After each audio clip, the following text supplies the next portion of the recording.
साउन अनि व्रत।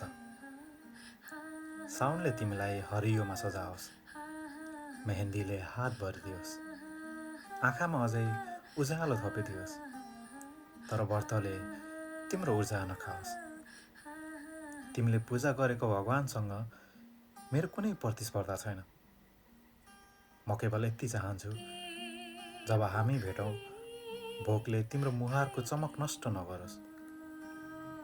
देवताले यदि प्रेमको भाषा बुझ्छन् भने उनीहरूलाई पनि थाहा हुनुपर्छ, कसैलाई माया गर्नु भनेको उसलाई भोकै राख्नु होइन।